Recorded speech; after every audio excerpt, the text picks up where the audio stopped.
Hello, my name is Chelsea Fullylove. I am a current counselor. I'm finishing my master's degree in clinical mental health, and I'm currently working with a clinical population in a hospital. I work with adolescents. I do a lot of family therapy. I do individual therapy and assessments. I like a specific theory that I've been using in groups, and I'm going to share a book that I've been reading that I find very helpful for my population. The theory is DBT, and if you don't know what that stands for, it's Dialectical Behavioral Therapy. It is the hands down best theory for individuals with borderline personality disorder. In my case, I rarely have borderline personality disorder at the hospital, but we consistently have teenagers who are engaging in cutting, also known as self-injury.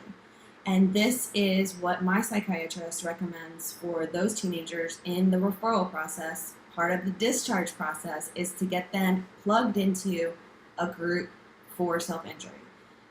Me moving forward, I got these books because I would like to start a girls group at my private practice for self-injury. Now, I bought two different books that I want to share with you. If you are a current therapist or a beginning therapist, this is exactly the video for you. If you are interested in DBT or if you're interested in private practice. These are really big books, so if you're still in school, holy cow.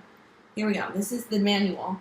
I like this one because it has a very good base of psychoeducation for the facilitator, and it also has a separate handout. So if you're trying to, read it while you're teaching it, you're not going to have a very successful group.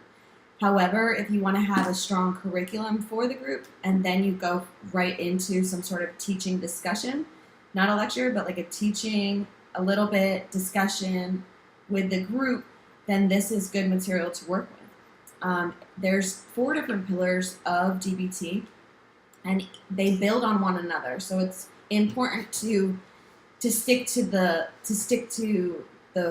overview or the layout that's recommended. Additionally, with girls groups, 16 weeks is the commitment. So it's not something you can just dip in and dip in and dip in. You need to have someone going and committed to going so they continue to be there for 16 weeks. Back to what I was saying about the pillars.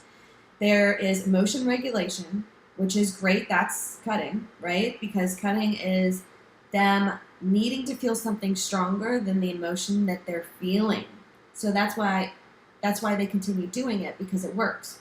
However, if you teach them how to regulate their emotions and distress tolerance, you teach different skills, then they can cope in a different way, and they don't have to resort to cutting, because that's a low-level coping skill. We're looking for higher-level coping skills. Mindfulness is great for those, like if you have anxiety or panic attacks. It's like grounding, getting your feet back on the ground, and being very present. Observe and describe and wise mind are my favorite worksheets in that first section. Interpersonal effectiveness. This is the area that really is important for every single one of us. It's communication skills. It's how to relate to our friends, family, partners, clarifying. My favorite worksheet in this section is Dear Man.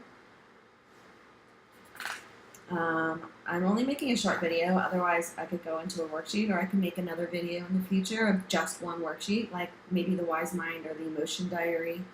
They're all great. Please skills are also very popular. And the final section is distress tolerance. Self-soothing, right? The things we should have learned as babies. Anyways, here's the manual. Love it. I prefer this book of the two. This one's nice. It's spiral bound. I can easily make photocopies. And it's also the way that the pages are oriented.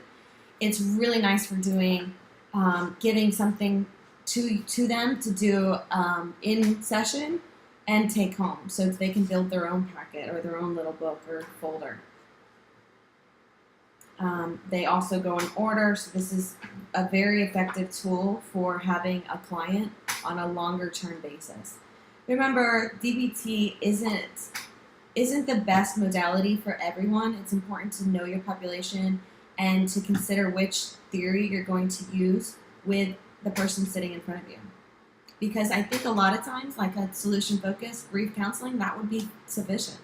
4 or 5 sessions, figure out what's upsetting them or what's going wrong. Boom, back to your life, back to being the best you can be. However, when there's like long-term or deep-seated issues, DBT is the way to go. All right, if you have any questions or if you want me to go in depth on any of the handouts or talk more about adolescence or family therapy, send me an email on my blog and I'd be happy to make another video. Thanks. Bye.